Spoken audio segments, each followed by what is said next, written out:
Good morning. Last video में हमने क्या किया था, एक बार देख लेते हैं। W3 schools SQL. लास्ट में हमने किया था अल्टर टेबल। ठीक है, आज हम करेंगे कंस्ट्रेंट्स।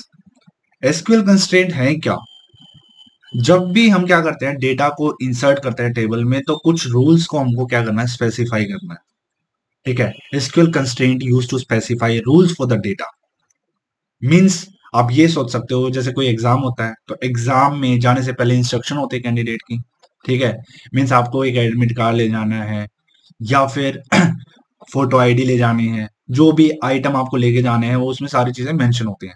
तो यहाँ पे भी जब भी हम डेटा को टेबल के अंदर भेजेंगे तो उसमें वो किस तरीके से जाएगा, क्या डेटा के ऊपर रूल होगा, किस तरीके का डेटा होना चाहिए। ठीक है, तो वो जितने भी सारे रूल हैं वो क्या है, कंस्ट्रेंट्स हैं। ये जो कंस्ट्रेंट है वो क्या करते हैं, हम लोग उसको या तो कॉलम के ऊपर लगाते हैं या फिर टेबल के ऊपर। ठीक है, लगाते कैसे हैं, स्ट्रक्चर कैसे है, एक बार देख लेते हैं।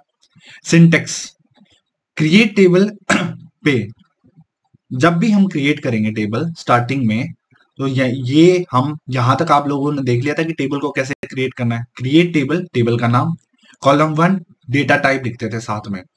उसी के साथ में क्या लिखेंगे, कंस्ट्रेंट लिख देंगे कि इस कॉलम में, इस स्पेसिफिक कॉलम में क्या रूल बना दिया है। ठीक है, रूल कौन कौन से होंगे, किस टाइप के होंगे, वो हम नीचे देखेंगे। ठीक है, तो इसका सिंटेक्स क्या है, क्रिएट टेबल, टेबल का नाम, कॉलम 1 डेटा टाइप, इसी कॉलम का डेटा टाइप, और इसी डेटा के ऊपर हमने क्या लगा दिया, रूल लगा दिया, कंस्ट्रेंट लगा दिया। ठीक है, और अगर मान लो पहले हमने टेबल डिफाइन कर लिया विदाउट एनी कंस्ट्रेंट, उसको हम फर्दर मॉडिफाई कर सकते हैं किसके साथ, अल्टर टेबल कमांड के साथ।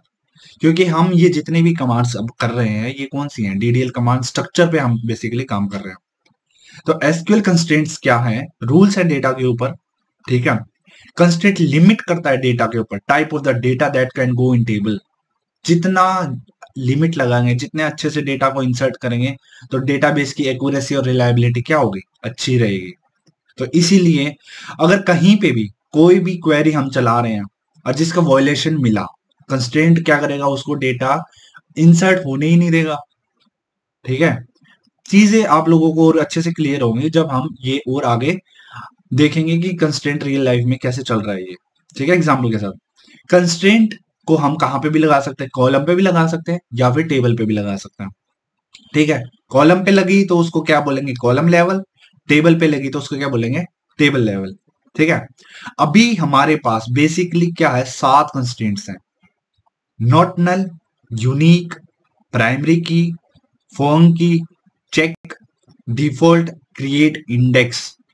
ये 7 की 7 कहां पे लगेगी, कोई कॉलम पे लगेगी, कोई टेबल पे लगेगी।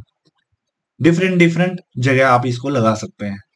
इन्हीं के हिसाब से यही है सारे रूल्स जो डिसाइड करेंगे कि डेटा को पहले कि मतलब किस टाइप का हमें डेटा इंसर्ट करवाना है, ताकि हमारे डेटाबेस की एक्यूरेसी और रिलायबिलिटी क्या है, बनी रहे।